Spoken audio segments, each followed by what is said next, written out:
It is possible to know the future.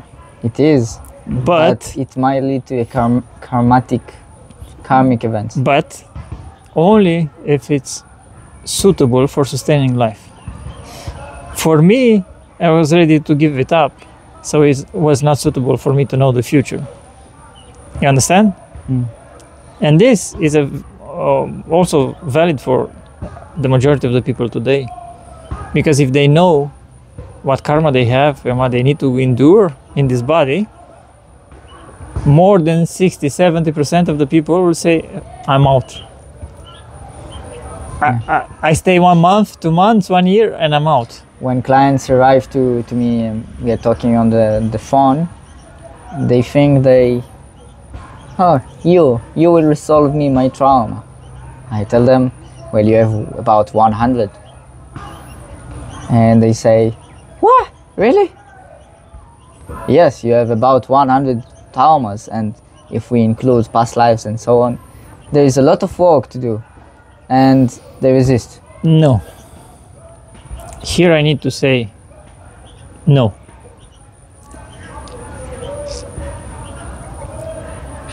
This work that we need to do is just the matrix programs.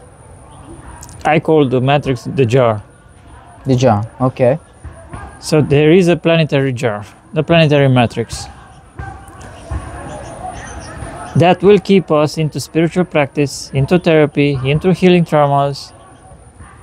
1,000 years from now, I'm sure that if you do shadow work, I will see you in 2,000 years, you will still do shadow work. If you're doing Reiki, you will do Reiki for 2,000 years from now. You will not finish. I'm 100% sure. I did every spiritual practice for 1 year, all throughout the day, all throughout the night.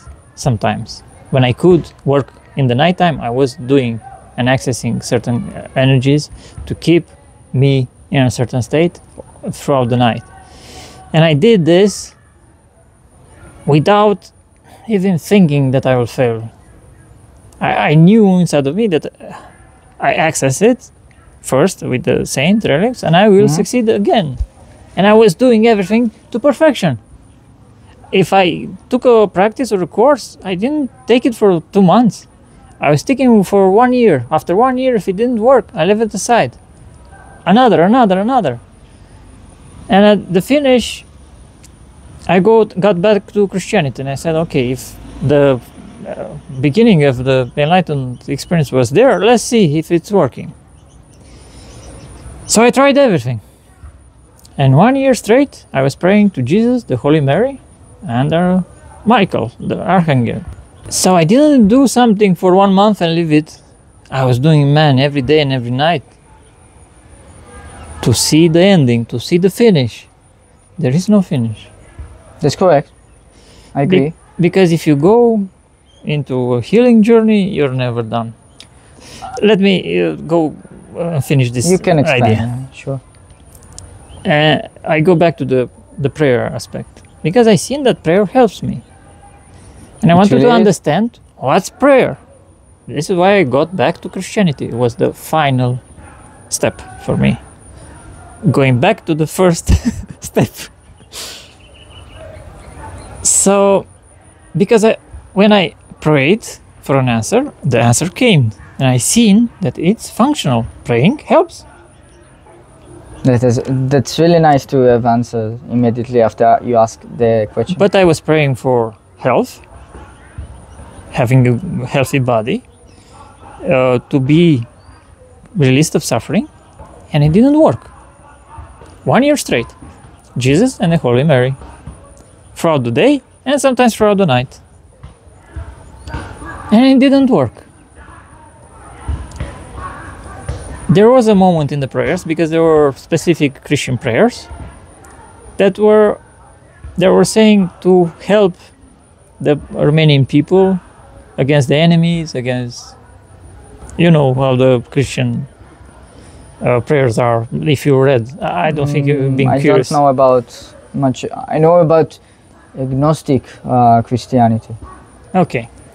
But not on normal Christianity. There are specific prayers, and usually they're for cleaning yourself up because you're a sinner. A sinner, huh? Yeah. And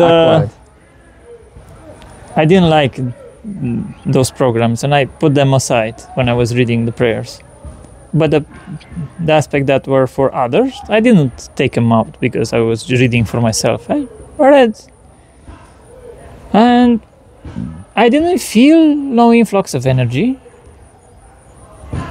until I reached the point when I was praying for the Romanian people, for religious thing of enemies and bad luck and stuff. I don't know exactly what was the prayer now. And the same thing shared with me my friend, that I said and told him about the relics aspect, and I said, man, go to the relics if you want some help, but be in that space, that presence. And he said, man, I went there, as he said, and I didn't feel much. But when I was praying for someone else, I felt it. So what's the logical conclusion here? When you pray for yourself, it doesn't work? Jesus is egoistic in nature? It doesn't give you? No. It doesn't work because it doesn't work. Jesus is not there. It's not giving you nothing. The Holy Virgin is not there. It's not giving you nothing. But when you pray for someone else, it gives you. How come? Doesn't have sense. I am a sinner and I don't deserve, and the other people deserve. So that, for me, created a certain conclusion. What did you learn from it? If Jesus doesn't give me nothing when I pray, the saints doesn't give me nothing when I pray, but something is flowing from me when I pray for others, it's not coming from them, it's coming from me and going to others, because I prayed for others. But for me, no. Why? Because in the Christian tradition, we are sinners, we are born from sin, we don't deserve, we are punished when we are kids, and because we are punished by the parents, we punish ourselves. This is inner perception towards ourselves. And we don't receive healing for ourselves because we don't deserve it. But for others, subconscious. But for others, we give. Yeah, because you don't have a limitation for others. Exactly. So there is no Jesus that will help you if you pray, and prayer doesn't work if you don't work. Because you are the one. If you don't work, you are the one that's creating that prayer into manifesting in this reality. And usually, if you're punished when you're a child, you are having a subconscious program that says that you don't deserve love. If you don't deserve love, you don't deserve to be alive. Because death. Life is fearful death. Is a manifestation of love. Divine love, love between two human beings. So if I pray for me to be healthy, why? Because you don't deserve to be loved. Why do you need to be alive? But others, yeah. Easily. With ease. That was the reason, and is the reason why people go and become healers. Because they cannot love themselves and they love others. And they feel love for the act of giving others. Mm-hmm. But if you love yourself, in the very second day you don't go to heal people anymore. Interesting point. I'm sure of this. Because if you love yourself, you get in touch with your essence, your spirit, and you see the perfection of this reality. And when you see the suffering, you see the perfection of the karma that's behind the suffering, you say, you deserve this. Enjoy it. That's correct. As I said, I totally agree about the karmic. So, but still people need help and kind of... No, they don't need help. Let me explain. They pay the karma debts. I know what you're talking about. You can elaborate. If you truly are in contact with yourself, with your essence, with the spirit, with God, you will see that everything is perfect. That's correct. But there might be Let me finish. a non-seeing reality. Let me finish. Okay. You have a certain capacity to see beyond the client. And you see him struggling and suffering. And you know why he is suffering and struggling. Because you're connected to Akash. And when he comes into your space, you will feel his space. And you will know everything. That is for you to know about him. And you know that he is not receiving. In what manner? He is not receiving your help with healing, with therapy, with I don't care what the healers do. And because he is not receiving, you're losing your time and your life. Wasting time and money. If the other side doesn't receive. I don't see things with money anymore. I see things with life or non-life. Okay. So if you help that particular soul in taking an hour of meditation, an hour of breath work, an hour of trauma, an hour of shadow work, an hour of I don't care, theta healing, Reiki, access bars, you can do whatever. You're just keeping that soul from realizing himself. Busy with practicing spiritual practices that are putting him in this. In a frame. Exactly. So you But need... what about if you teach them a self-practice? No. So what do you He mean? needs to suffer. Or he needs to pay a lot of money. That can balance the suffering that he will go through. So he has enough willpower because he paid, let's say, $10,000, 1 million. I don't care. Absurd amount of money, yeah?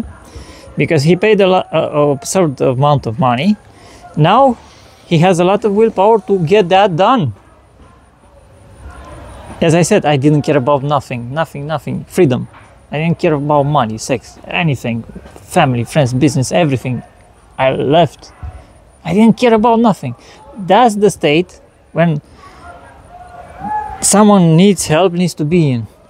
If you don't see him in that state, you ask a lot of money. So he comes up close to that state of wanting this because, man, I paid a lot of money. I go back home and I eat bananas and chips.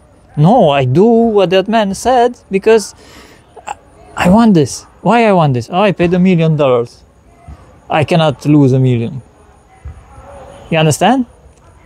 So either he needs to suffer, either he needs to pay a lot of money. The first is the best. Because it's possible that he has a lot of money and doesn't care about that million. in those both paths and ways, they pay karma, actually.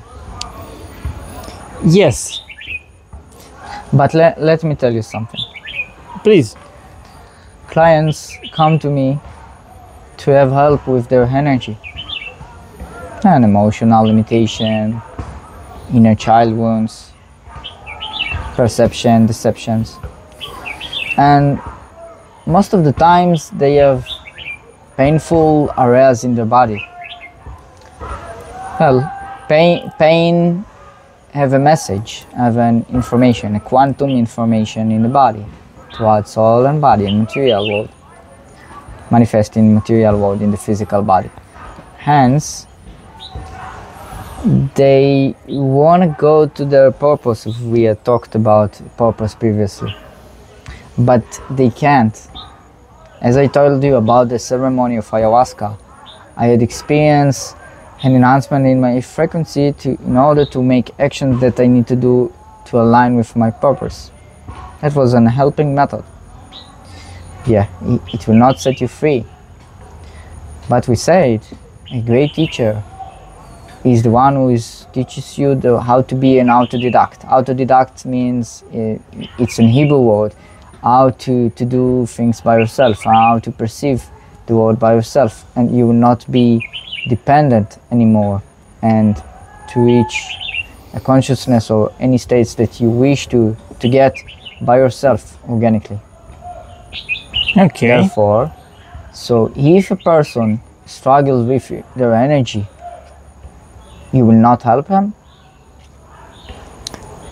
No. No. If I see him that is close.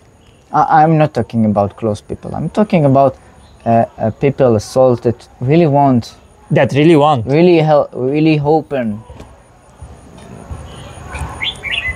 I first ask permission to open his space.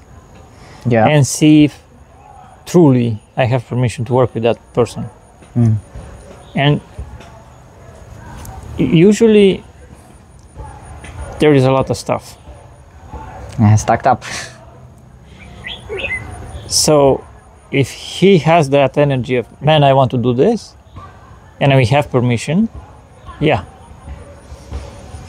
If I feel that it's closed, I ask extra money. If I say a sum of money before, or engaging in a conversation or something, I don't know, and I see that he's fighting, resisting, yeah, I ask a lot of money. That's the correct way to do it. If first I seen that I have permission and he's fighting, I ask a lot of money. If I don't have permission, he can give me all the money in the world. I cannot work. That's correct. I cannot. Literally, I cannot open the arms to take all the money in the world into my bank account because I cannot. I cannot. Yeah, there are some people that have experienced that you cannot help them, not just because they want, but there is a lot of resistance and too much problems they resist, and that's why I wrote the book, because the resistance comes from trauma. When you have a trauma, you go out of the body and someone comes. When someone comes, it doesn't want to leave. Because when someone comes back to the body? No. When a spirit, an entity comes into your body because you have a trauma, because you suffer and you don't want to suffer, you go out. Yeah, for a little moment, yeah. In that little moment, someone comes. That's there. The protectors, you're talking about the protectors. Okay, I gotcha. So the protectors are not protectors. You understand? There is there are different perspectives in healing towards ego, traumas and so on. But yeah, I understand your terms about entities. In the Akashic readings, we call them negative guides. Yes. So they come. Egos. They come to help you pass through that trauma, but they stick to you. So because they stuck to you, now you have resistance towards life. And you feed them. You feed them by your energy. Exactly. It's like symbiosis. They stay in the body, they receive a certain amount of life interaction with this body through taste, smell, as you. They also take life energy, vital force from you. That's correct. Because without vital force energy from you, they cannot stay in this body. They will die eventually. They need to go back to the realm that they inhabit without bodies. But they want a body. So you understand? They are guests. Uninvited guests. It's like a secondary side effect of the trauma. Unconscious invited guest, I will call it. I had one for a long time. And you know how I picked it up. I went back and I don't want to go into past lives. If it's revealed, it's revealed, but I don't go there. If it comes to me... Most of the karmic debts are from past lives. Sometimes the mind wants to find out stuff and she will create lifetimes after lifetimes, and I don't go there. If it comes uninvited, that it's authentic. It comes from another lifetime. I didn't invite it. It's for me to unravel and let go. To reveal it and heal it. So when I was doing regressions, I was doing in this lifetime for a specific trauma, a root trauma. And before reaching the root trauma, I was working 1 year every week for 1 year. And when I reached the root trauma, it was so difficult that it was overwhelming for me and the guide. But before reaching the root trauma, I found myself a little child in the church when they baptized the kid, you know, when they put him in water for, you know, the ritual. The Christianity ritual? Yeah. I know about the Judaism. Yeah, there is you put a baby in a water too, something. Okay. Yeah. Something with water. Something with water. You put him underwater for three times. And because I was scared and overwhelmed, something came to help me pass through that experience. And you know where it came from the priest. And I could see that from the priest. I could see that dark cloud that was intelligent in nature, that was with the priest, coming and sticking to me. And I watched myself being nurtured by that entity when I was alone. He was keeping me safe, and he was playing with me when I was alone. Inside entity? No, it was outside in my field. It was not coming into the body, but was attached to the body. You were seeing it? Yes. With your visual eyes, your clairvoyance? From the present moment, yes. Okay. But when I was child, I was able to see it. But I don't remember now with my logical mind. If I go back in that memory, I don't remember seeing that entity. Yeah. But it stuck with me a long time. Why? I was in a shitty experience. I was asking for help and no one answered, and that was there and came to me. Because if we roll back to the prayer aspect, it doesn't work. It works just because you're alive and you create that experience for others or for yourself. But no one answers the prayer. So because I was praying for releasing that fear or tension wherever, the closest entity that was on the priest came to me, man, and he stuck for years and years. What he was doing for you? What it was doing for you? He was keeping me safe. From what? From suffering. Because I was suffering in that moment.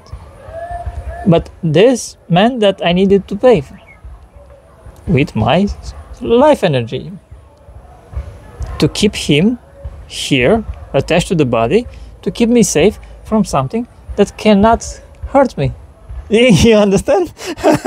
This is the protectors of the ego, actually. So these are the guides. They keep you without money, without a girlfriend, without, I don't know, a good place where you can be free in nature because you need to be safe. And he will keep you safe and he will cut everything so that help it's not reaching you. In Judaism, it is called dinim. Dinim is like a frequency resonance from the spiritual realm towards the physical body.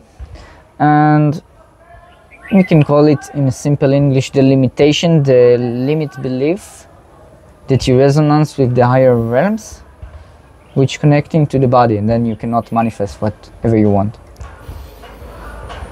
So this entity holds there are a lot of entities. There are a few, which holds the frequency that holds and keep you from getting something.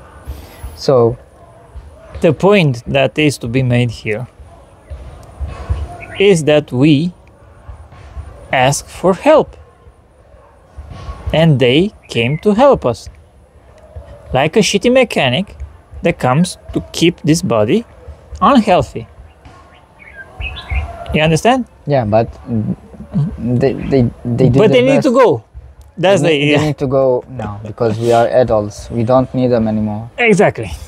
So now, because we are grown-ups and we hear this conversation, we can ask for help and say, man, I have a shitty guide. I can feel it. I'm sabotaging myself. I eat a lot. I stay a lot in my house. I don't go out. I don't have sex for how many years now, because I've seen the suffering involved in this kind of relationships and so on. I don't care. But if you have something that is not okay, you can ask for help for sure. And this is what the first aspect that comes when someone asks help to go further or to heal a trauma or something. Usually they have a shitty guide or a shitty guide, negative guide. Negative guide. Yeah, the entities. You mean the inner egos? No, not the ego. The actual spirit that comes to keep you safe. Okay. And there is one other aspect that's very powerful and disturbing. When someone aggresses you as a child, it creates such a turbulence in the structures and it blocks all your life. So if someone wants to have a baby and he hears this, or has a small child, no fucking way should that child be beaten, aggressed, punished in any matter, any way, I don't care who you are, I don't care what that child did. Let him go outside, scratch, cut, have every accident that is for him to have, because it's his karma after a number of years. Because when he is small, it's your karma. So he understands from life and not from aggression and torture, because that first palm that you put on that baby will affect him for the rest of his life, without exception. There is no child that will not be scarred for life. I don't care what child you have. This is a big message for the parents here. And I have a different message, but I want to finish with this. Finish with this message first, and afterwards I go to the second one. All right. Someone asked for help, and I shared what I know about the purpose, and I thought that she will get what she needed just by doing her purpose. But when I opened the Akash, I seen her father beat her over from the lower region to the legs, and he blocked the root chakra. And because of this, you cannot be healthy. And after 40 years almost of lifetime, she is not healthy. Because at 6 years old, she was aggressed by her father. So a single act, A single act can obstruct a whole lifetime. So you can have a shitty body, unhealthy, you can have problems with sexuality, a lot of stuff, just because of one moment, 1 second that you hit your child. 1 second, one single act, one single punch or palm, or I don't care. You know that parents aren't aware about these issues. I don't say that the parent or the child don't deserve that karma. Maybe from another lifetime. I don't care what they did. If you go, you see that they met before. But this doesn't mean that you cannot stop that karma. Because it's a huge amount of suffering from 1 second of aggression. Man, one lifetime for one palm, it doesn't worth it. It's too much. It's too much. That will never heal 100%. It will never heal. That body will never accept you. Never, ever, ever. Until that body is dead, he will not accept you. I know this because my father was beating me. And even if I self-realize myself, I've been through a lot of stuff. When my father was close to me, my body was bzzz, all the cells was buzzing, and they said, "Get out." That was the message. It was not an audio message, but that was the feeling. Get out, get out, get out, get out, get out. And I was to move from your father? From the presence of my father. And I said, I'm okay, I'm safe, I'm in the present moment. I am a mature human being. He cannot hurt me. They don't care. The entities. No. The cells in your body don't care. The camera battery is finished, so we continue again. Okay. Okay. I was saying about the mark that the punishment and the beatings of my father had on me and my body. Even if I pass over and through those traumas and I healed that, and still something was left. And it was so profound that it was not affected by my present moment state and realizement of what I am, what I embody, and that I am safe. So the cells were so accustomed to that information. That information is still there in the DNA, and the DNA somehow is still transmitted to the cells that particular information, that that person is a danger for us, for this body, for the cells, for your father. So even if I go perfectly balanced and with an open heart and a truly honest intention of having a pleasant conversation, or the cells react. And that will stick with you forever. You cannot heal that. I can confirm it. You cannot heal that, because I did everything. And I'm a pleasant human being in my daily day-to-day moments in life, you know? And I don't have nothing against him, my mother, or anyone else. I finished that. This is why I'm here. I could leave, because if you don't finish that karma, you cannot leave from that particular place, because you have still a karmic debt. Yeah, and you get this loop situation. And you are pulled back keep again and again. So I have almost 2 years here in Thailand. Before Thailand, I was in India and so on. So I'm not pulled back, because I finished this. But the information is still in the DNA. Everything is there. This is why I said that beating a child is not an option. And I know this 100% from experience, because also my father and my grandfather are fighting to this day. My grandfather is almost 100 years old. He's 97, 98. Is he still alive? Yes. Wow. This is why I say almost 100, because he has 2 more years. Wow. So, because he punished my father when he was small, now my father is almost 60 years old. My grandfather is almost 100 years old, and they still fight. Not because my grandfather has something, but because my father still has that information inside of him, and he cannot go above, as I couldn't go above the feeling of the cells.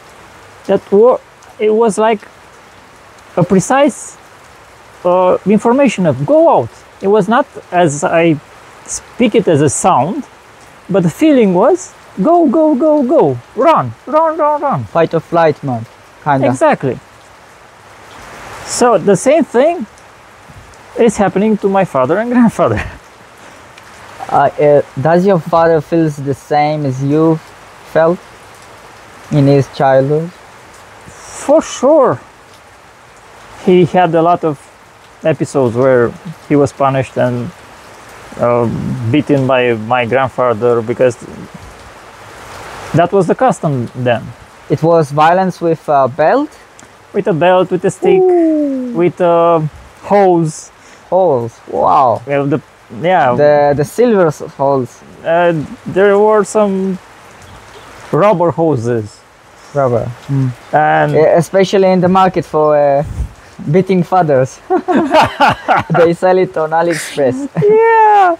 So it was a custom then because they were uneducated, first of all. They were restricted by the communist regime. Second of all, they didn't have a pleasant environment to stay and meditate and watch podcasts. And someone says, man, don't beat your child because you will have that imprint in him until you die. And his body will go against you 100%. So I'm okay with my father, with my mother, the childhood. I'm okay with You're this. receiving that he hasn't the knowledge for how to take care of a child. Yeah. You accept it. Yes, because that's fine. That was the karma of that country in that particular moment. If it will happen today and you were like, how old are you right now, Marius? 48. 48. So you like be... 3-8. Ah, 3-8. Okay. So you like be 8 years old and your father behaves the same. Will you be angry again? Yeah, for sure. Why? You cannot... There is social media and podcast and Spotify. You can lie to yourself as much as you want. Enlightened being or unenlightened being. If you're aggressed, you will not accept that aggression. Something will come up from the body, from the cells, and says, kill or run. It's simple. If he wants to kill you, you have two options. Or you fight back and you go to kill him with the same energy, not hurt him, because something inside of you says kill or be killed. That's correct. So it's something from the body, something from the subconscious mind. From the soul. The years that we were aggressed, tortured, killed, set on fire. We've been through a lot. And from past lives too. Exactly what I said. In our past lives, we've been through a lot of shit. Yeah. You may... Not like this, with Muay Thai gyms. No, man. No Muay Thai. No. You may get choked by a crucifixion in a... Man. They were skinning people alive. Oh. So when someone comes at you and you activate that knowledge, man, you have two options. You understand? Yeah, the charge in the 1600 years, they took everyone. They took down everyone that has the courage to go against the religious law. I need to add something. Yeah, sure. Go for it. If you're an enlightened being and you're present, you know if that person wants to kill you or he will fail in his means of harming you. So you will know 100% of the time if you fight back or no. So you will know from a distance if that person will hit you or not. You can read his intention as well. Exactly. But you can see his body language and so on. You will know. So if you cannot run, you need to fight back. Yeah. Because you don't have any options. You cannot leave this body to suffer because someone else has a lot of karma, a lot of shit that somehow it's adding to your karma that you didn't finish and you both met, and that incident is perfect for both of you to clear that karma through suffering. Yeah. So you need to fight. At my beginning of my spiritual journey, I was thinking that if a guy or someone comes to you and like, let's say, a knife to stab you with a knife, I will just sit in meditation and I will be protected. But it was an illusion. What I say to people as well, there is fight, there is war in Israel now, in my country. So what I tell to people, that is karmic for Israel consciousness. The Jewish people need to pay for the debts and what they have done with the treason to the Christ and the Christos. They have betrayed the God, let's say, some religious aspect. So the Jewish people paying the karmic now. But if someone comes and has an aggression and is coming to physically attack you, you have to do all you can to protect yourself. No matter what karma is it, just to protect yourself. Before I go back to betrayal of Jesus, because this is a very important aspect and it has sense for what is going on there. If you accept that aggression 100%,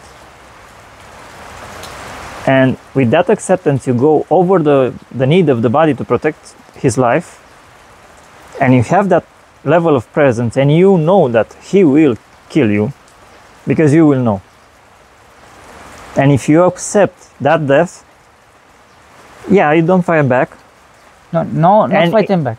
And in that acceptance and releasing your life, because you know you're going to die, he will be stopped in his tracks. You will be stopping his tracks, in his actions. He will stop the action of killing you. So you say if you totally accept the everything is happening to you because you're attached to your life as a human being, as a body, frequency. And you let the body control your reality. As I was sharing about the cells buzzing and telling me to go out of the presence of my Father. So if you are at the level of 100% acceptance of dying, of letting the body go and just accept that particular karma, that is the last karma that you need to burn in that life, I am positive that he will stop in his actions, the aggressor. So let me see if I understand you. You say if a guy coming with a knife to me, for example, if I totally accept this particular moment and I letting myself to die, this guy will stop his action. Because the karma instantly burns. Is what? The karma will instantly burn. Ah, the burn. Will disappear. Just by releasing? Just by letting go. Wow. Of life. You let go of life. Amazing. Of everything. So this happened to someone. A burglar entered his house. He tied him up and he had a crowbar and he wanted to smash his head. Woo. In that moment, he knew he was going to die. And he accepted death. The burglar didn't hit him, but after about 10 days, he began to have a scar on his head. Yes. So the intention of that person manifested in his energetic fields and reached his body. The burglar? Yes, but in physicality, in the physical world, he didn't hit him. That's correct. Because he accepted that it was the final moment and it released control because he didn't have any control. He survived. So the burglar didn't hit him. The intention of the burglar remained in his field and created a scar, a physical scar after a few days. But he was alive because he let everything go. So amazing. Everything here is abiding by the law of karma. Somehow, if you have the capacity to release a certain karma 100%, like, okay, I'm out. I accept it 100%. I cannot do anything. Somehow, there is no karma left. You're 100% free. You understand? And this is the complexity of the mind. You didn't have this experience where someone is very angry, comes next to you, and begin to settle down. And you're chilling. Huh, what's up? But he was very angry. I was back in Romania, and someone, when I was repairing cell phones, I received a phone call. Man, a client comes, don't do nothing to him because he's crazy. He got into a fight with me. A customer. Yeah, he got into a fight with me, something like that. Don't serve him because it's only trouble. And yeah, he came into my shop, was very angry, but I didn't let the information of my friend to manipulate you, to influence me. And I welcomed him. And he settled down, and he was nice, and he was peaceful, and he was quiet, but he was very angry when he came. So, because I didn't take the karma of my friend as a truth, to make it happen for me also and to get in a fight with the angry man became pleasant. For me. I didn't have that karma. I didn't take it with me. This customer was buying stuff and so on? He was repairing the cell phone, and sometimes... a normal customer? Yeah, sometimes if a phone is dropped in water, you can do 100% of your good intentions, effort and will. It will not work. I try, I give it to you functional, but in 2, 3, 4 days you come back, it's not 100% functional. Because liquid, especially milk. Not good for electronics, yeah? No, especially milk. Cow milk, goat milk. Yeah, the fans are vegetarians. Man, in 1 hour, in milk, a PC board or phone board, main board, looks at the level of staying in water for 2-3 days, in 1 hour. So if it ruins a main board, a PCB, I don't know if for us it's so healthy. Yeah, okay. What's about, you wanted to tell me about Jesus. I didn't talk about the Christ, the Christianity Jesus, but Jesus as a consciousness of the God, not specifically Jesus the Bible story. But I will be glad to hear what you want to say about Jesus, what you meant. We talked about religion and superstition and that prayer doesn't work. Because if prayer works, there are a lot of Christians in this planet and they all should be blissful. Because they're praying for Jesus, they're praying for help, and they're still in suffering. They're disoriented. The idea is, if you want to try to see for yourself if prayer actually works and Jesus actually helps you, it's easy. You pick 4 spots on your skin, the brown spots. If you have more than 24 years old, you have them for sure. Like this. Yeah, I know what you're saying. These are problems because of some toxins and not so efficient digestion process. So you pick 4 spots, one on this arm, one on this one on your right leg, one on the left. And you say, if you're truly out there and you're truly the Messiah and Jesus and the Son of God that came to take the suffering of humanity, you can take these 4 spots off of me and see how many days you need and how many years you need.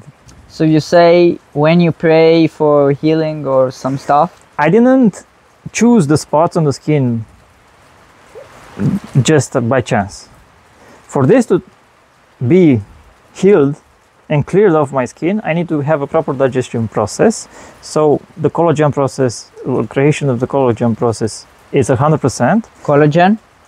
Collagen creation process. Okay. When the food is taken apart, to make that collagen for your skin to be... collagen, you mean about the material in the yes, skin? Yeah, I understand. To be 100% efficient, to heal this, it needs a lot of energy, a lot, because you need to fix the digestion process, and you need to fix the liver, the pancreas, and the toxin releasing system that's with the spleen. A lot of work. A lot of work. So I didn't choose 4 spots by random. No. You need to clear a lot here, so it goes into the skin. If Jesus is helping you through your prayers, you should do it in a second. Yeah, that's God power. A day. Quantum field. 2-3 days for you to heal and see something in your body. Maybe 7 days. I was praying 1 year. Woo.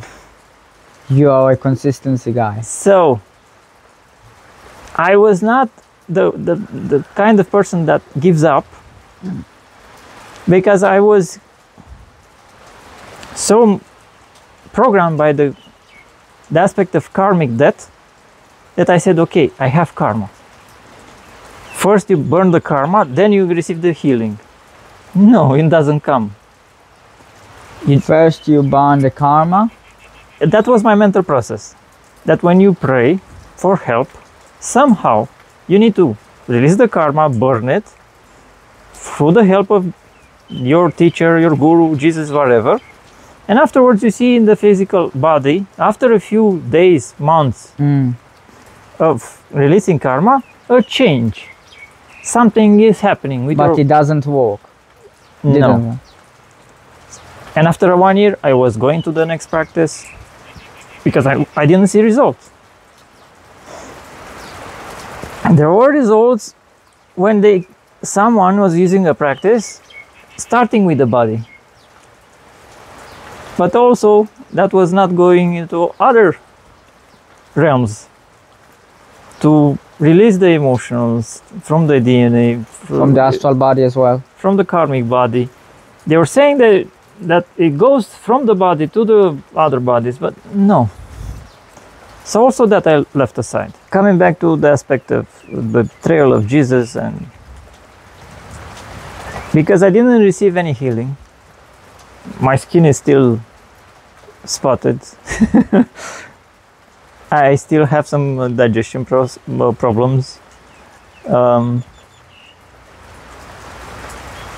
And some remains of the things that I did in the past, and I didn't receive no physical signs of releasing of suffering through prayer. The only conclusion that was left is that the teachings are not real. Did you adopt yourself? Maybe the teaching that I learn are not the correct teachings?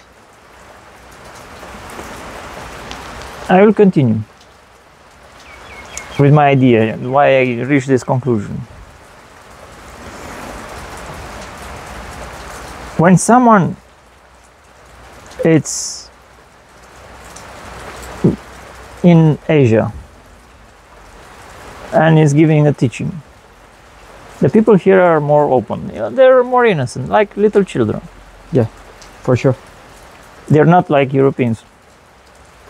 It's no doubt about it. Europeans are more likely closed-minded? It's not like closed-minded, but they're not so... Spiritual, what is the term? Innocent is the correct word. Innocent, all right. So here they have a different kind of engaging with life, and because of their innocence, they take everything as you present it.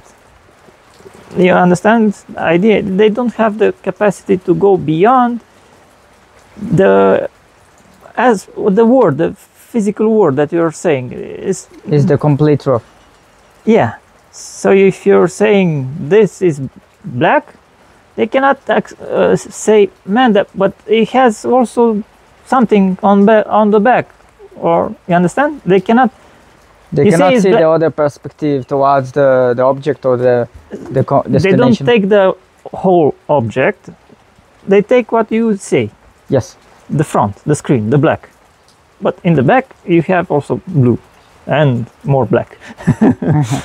So, if that teaching was here on this planet and it was put in words, and that teaching was reproduced again and again and again for 2000 years, how do you think that that teaching is authentic? How do you think that it's still in the same manner that that teacher spoke it? These are the majority problems of the religions. And I go a little further with this. When someone like Jesus came and sacrificed for the entire human race, let's say he did, do you think that a being at that level comes on this planet with all that power of sacrifice to take in so much karma from a whole planet and tells you, you need to follow my teachings? No, because he knows you cannot follow his teachings, because you don't have the necessary body to follow that kind of lifestyle, because he knows that you cannot carry more karma that you carry now, and because you are human, don't have enough resistance, support, resilience to carry more karma and support everyone around you. He cannot say this. It's like a father telling the child to carry as much as the father carries at work. The father will never tell the child to carry. That's a frequency and let's say the digestion, emotional capacity, we can call it. No, it's more than that. If a being comes to sacrifice and take that karma away, he will not tell you to sacrifice as him. He will not tell you, follow me to go in heaven. Never. Because he knows that that path is a very difficult one. And he doesn't want you to suffer as he is suffering. Because you're a child of God. And he is also the child of God, but he came with different kind of body, a more special body, yeah? To carry that karma of humanity. So let Jesus carry that karma, because for sure he didn't want you to carry that karma. So if the people from Israel have this program and this teaching in the subconscious collective, they pay something that is not real, and Jesus never ever created that.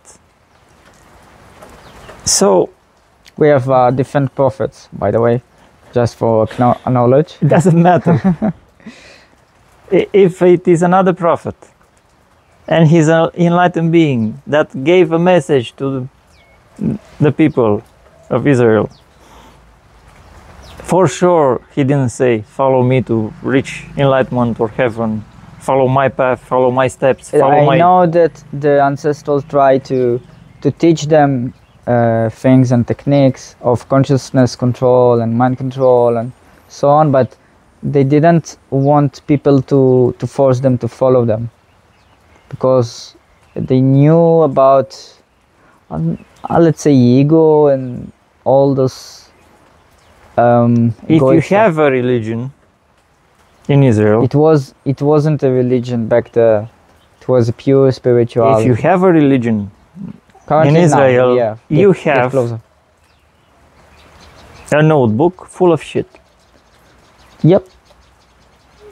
There are some few stuff that's correct, but not at all. It's full of shit, and it's on top Scripted. is something that like a cover that looks nice, so you're full to read it. Yeah, but they teach you in schools that it is the only truth that you as a Jewish, you need to know. This is the book. It happened 2,000 years ago, and go on. You must have to learn it. This is programming, and you're suffering because of the programs from that religion, from that shitty book. And it's easy to let that shitty book go if you try to be curious and see if your prophet or any other prophet can clear your skin up in how many days you will like. But I'm sure if that prophet was here and he was healing people, he was raising people from the dead, he can do it in an instant. Yep. So you don't need a few days. You just need 1 minute of your time to make that prayer, to open up to Jesus, to whatever prophet, to Buddha, to I don't care who is your prophet. If after 1 minute of prayer you don't feel something in your body, and after 1, 2, 3 days your skin is not clear, it's not there, man. And you're following a shitty book.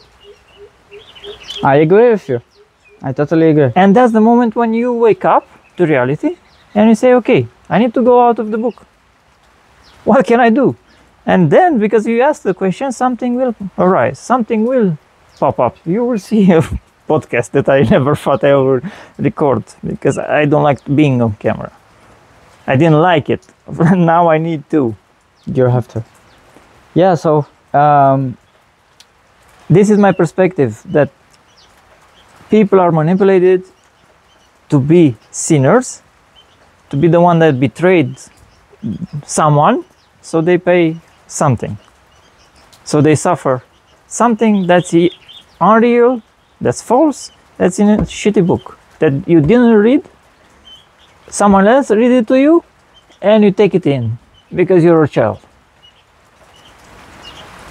So that was my perspective about this. I don't think no one betrayed Jesus. The betrayal is talking about the ejaculation of the semen. Oh. This is an ancient sin, which you can interpret it as sin, but it's made some devolution of the consciousness. I don't say it didn't start with something, from something. It has to start from something. But it's not the truth.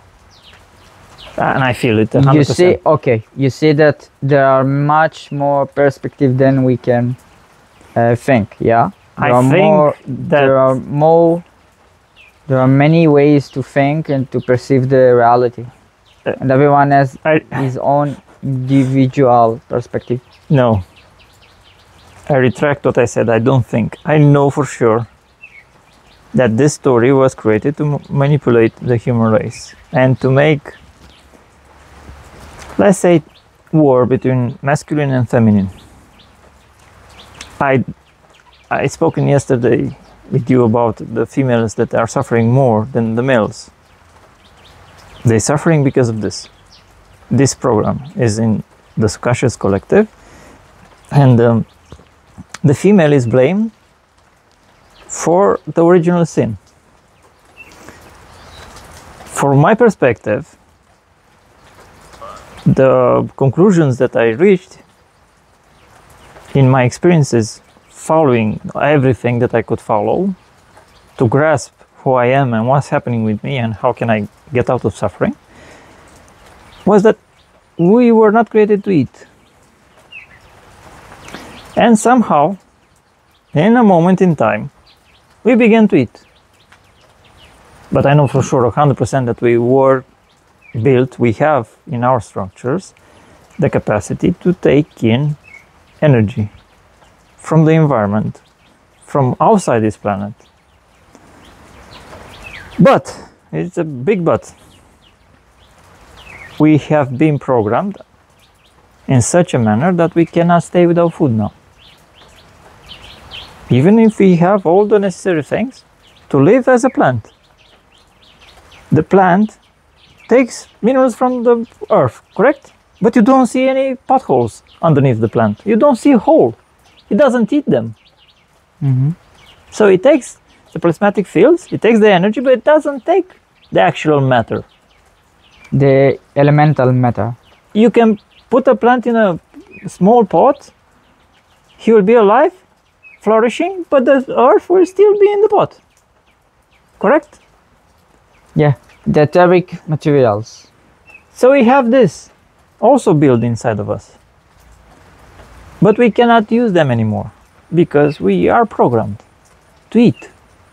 And through eating comes the suffering mode, the survival mode.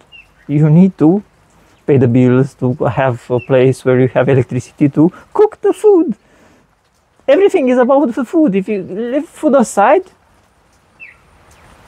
half of what you own is useless. That's correct. This is why Beferianism is so powerful. Beferianism is the recovery of... Yeah, but people don't know how to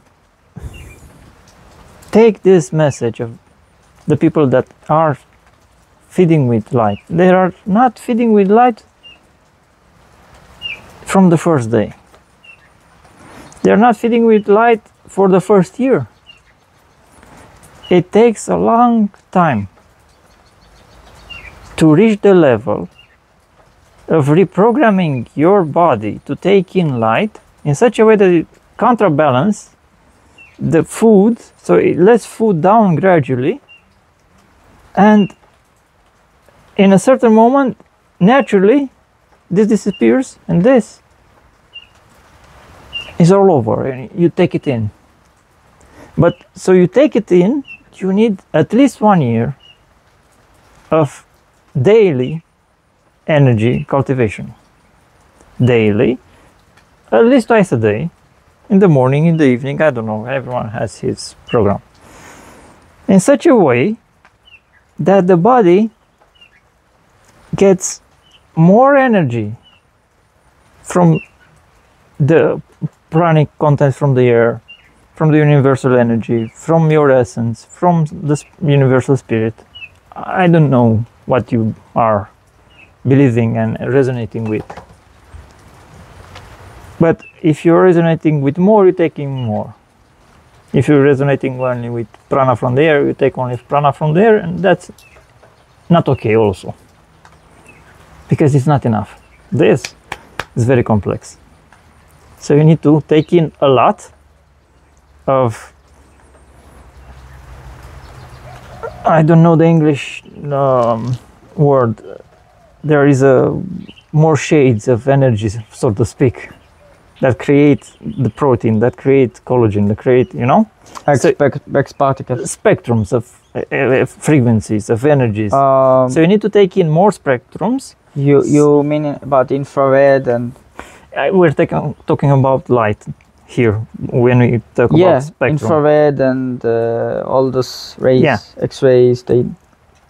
But I am talking about more than the spectrum of light. I'm talking about also the energy, the etheric fluids, a lot. So you need to grasp a lot, to take in a lot, so you can sustain this. Because if you go only on a pranic way of life, you cannot sustain this. It's impossible. If you go only with solar energy, you cannot sustain this. It's impossible. You're not a plant. Also, the plant doesn't live only on sun, on water. It also takes minerals. Yes. So you need to take in a lot. This is why you need a certain process with someone that already does this or knows how to do it. And he applied this and he applies it in the present day life, and it's functional at least. So you have an idea to reach his level. If you want to go up, beyond his level, perfect. But as I shared yesterday, usually we don't love ourselves enough to receive enough. So if we don't receive enough, we cannot stay with prana. We cannot stay with light. We need food. So coming back at the original sin, because that sin was created, now we don't love ourselves enough. In essence, especially the females don't love themselves, and they sacrifice themselves because they're sinners. They pay a lot of karma. They suffer a lot for that original sin that they never created. By other limiting belief for karma, they suffer by themselves.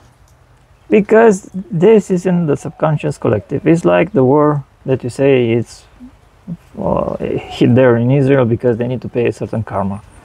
So also this is their kind of karma, they need to be paid.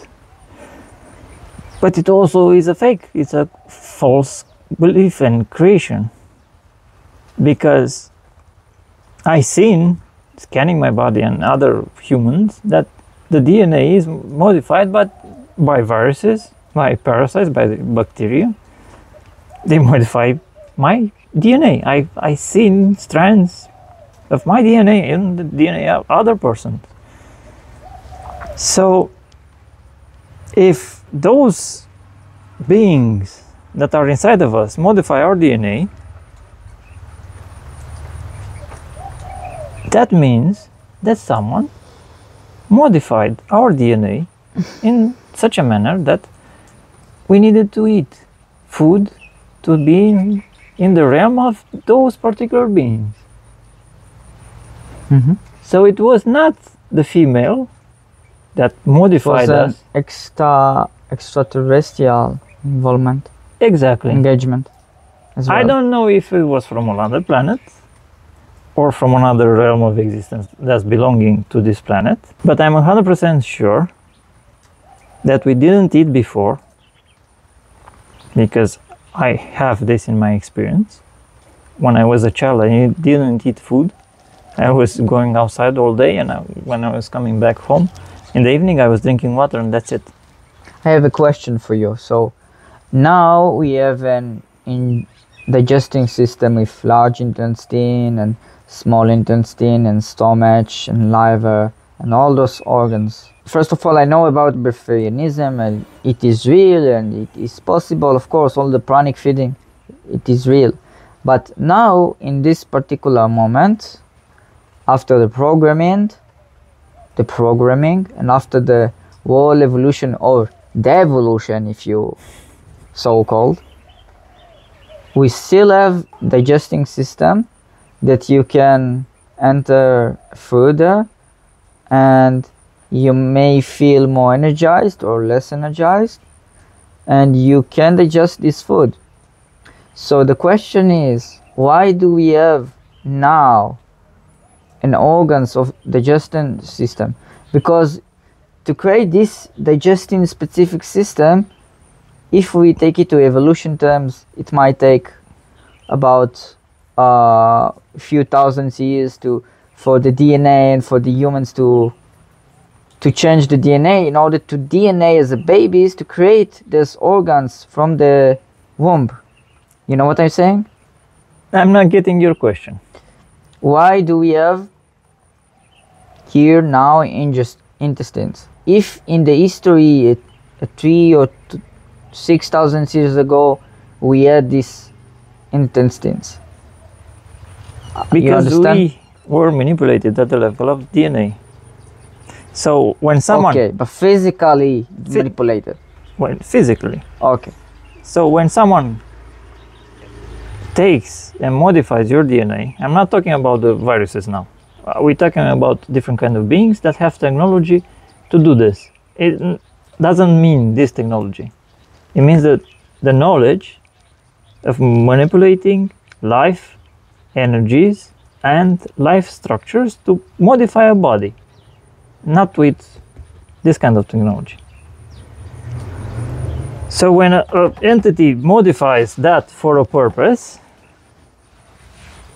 you have something for that particular purpose that maybe was not there.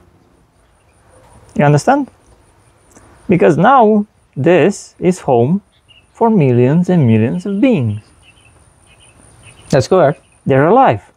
Bacteria and so on. Yeah. And they are speaking to you, and they're creating emotions for you. So your thought processes are not yours. Most of them, yeah. All of them. All thoughts are not yours. Except channeling and so on. Yeah. Channeling and what you speak, like we're speaking now, is more like the mind translating something from your experience. Yeah. But it's not yours. You understand? It's not the truth. When you speak something, it's not the truth. I don't care if it's my words, your words, it's not the truth. You're not expressing truth. You're expressing your life, your way of being raised, karma. This is not the truth. And if anything that you say is just regarding what you've seen, heard. So it's not yours. It's not you.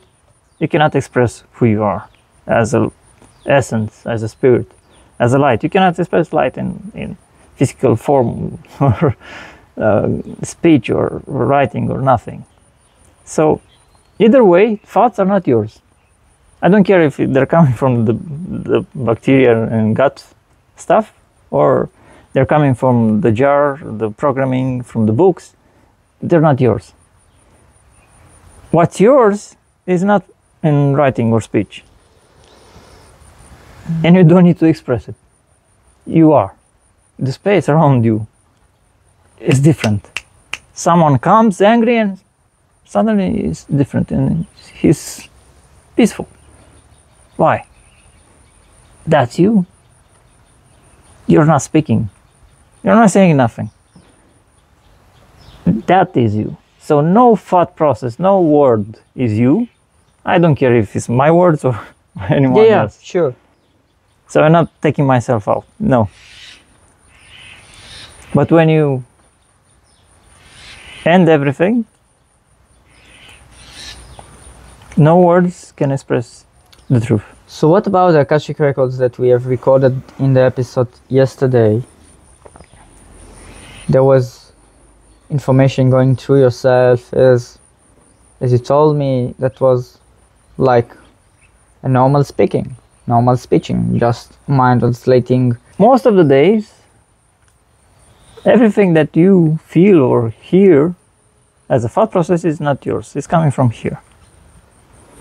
This that you feel here as a pressure or thought processes somehow are repressed sexual energies, something that's not flowing inside of you, and it creates mental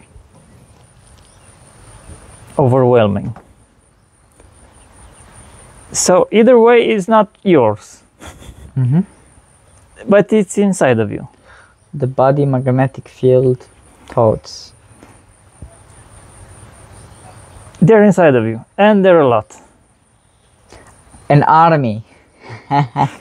And we can look together and see they're fighting with one another and they're killing each other.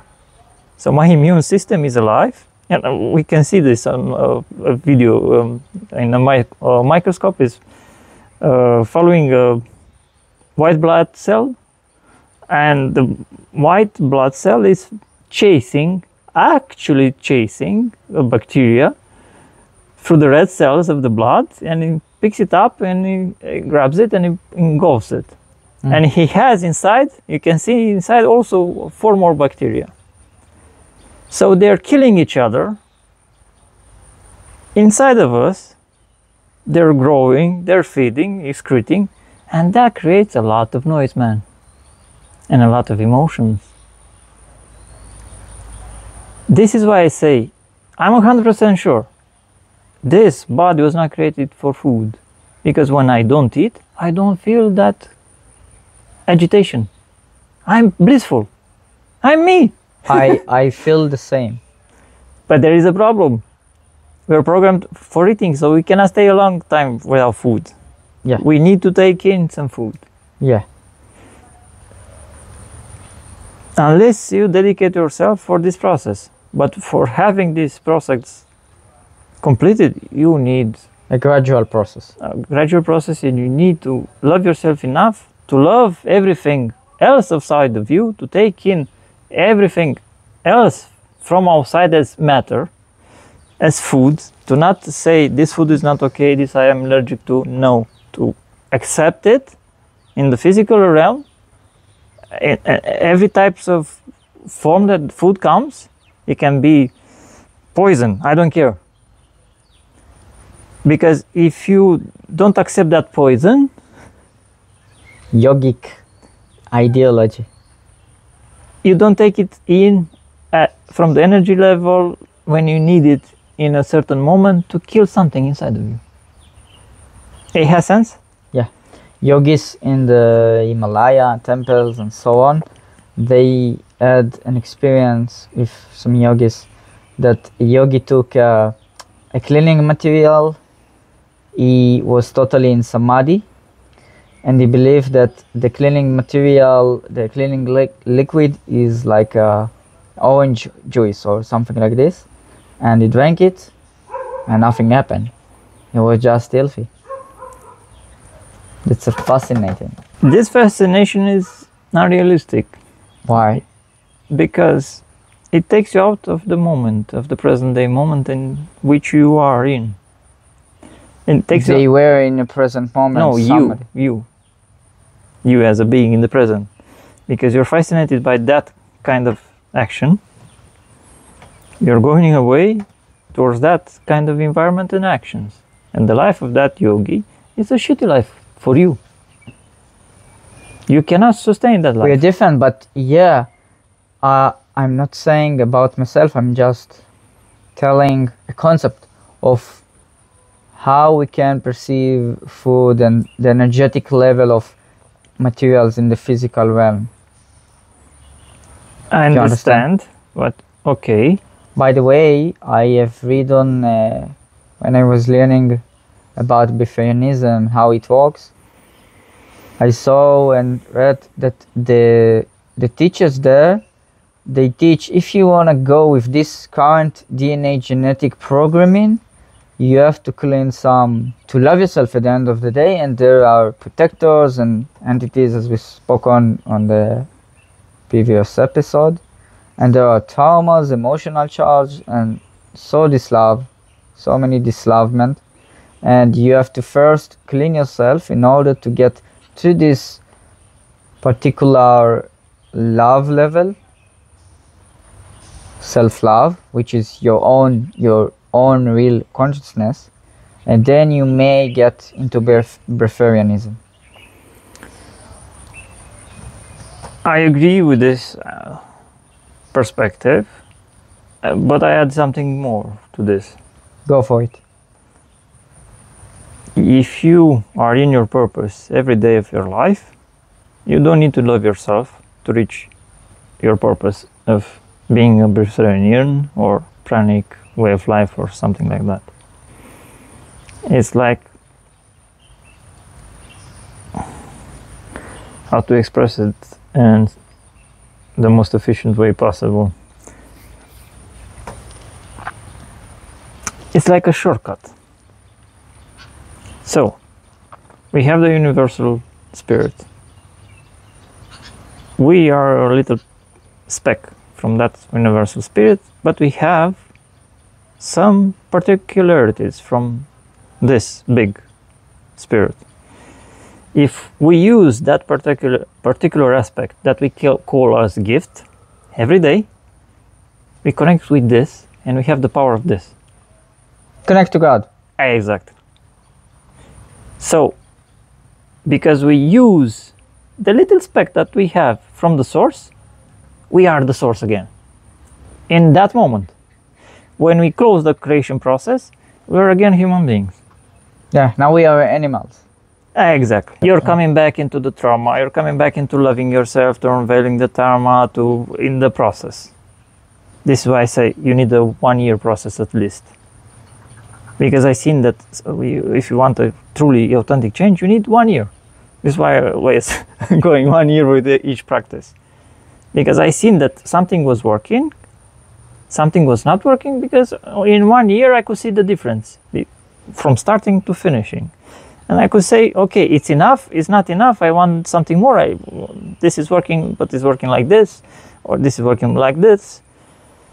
So, if you're in your purpose daily for a long period of time, you have so much energy and support that everything else vanishes. The problem is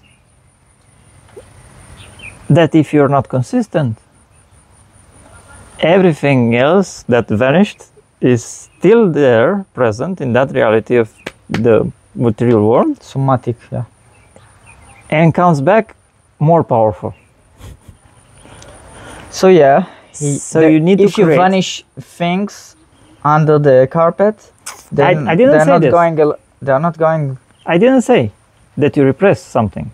I said just that if you start a creation process daily and suddenly you stop for 1 day, in that day everything will come and you will feel that is more than you left, because actually it's coming with more energy because it's standing there and waiting. I have experienced it, you know, like I was recording videos every day for a few days and uploading them to TikTok, Instagram. And when I took break for 3 or 4 days, because now I have enough videos for 2 weeks ahead, yeah, sure. And on those days I felt bored. I felt like, what happened to me? But the whole frequency go down, and then worries came out. Worries and thoughts and unpleasant feeling. Karma. Because when you are creating, you don't have that karma. You don't have those thoughts. Yeah, when I was creating, I was in so high frequency. And that's what we are doing here today as well. It's not about high frequency. High frequency is a term to define the feeling or the situation that you have experienced. You understand? Yes. You must not take it as a concise definition. I have something against this high frequency, and I will share why. I would like you to share. Oh. This is what I wanted to say, that when you connect to the source, it's above anything. So it's not high frequency, it's everything. You are the creation. You're again the spark that's connected with the universal spark, the universal God, the universal spirits, the universal life force. I don't care, as it is for you.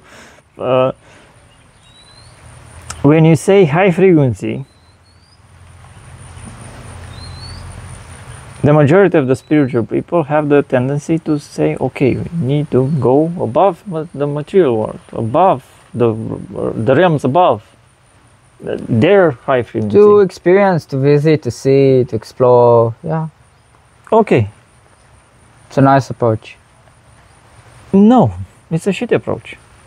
From my perspective and experience. And I will share with you why. Explain then.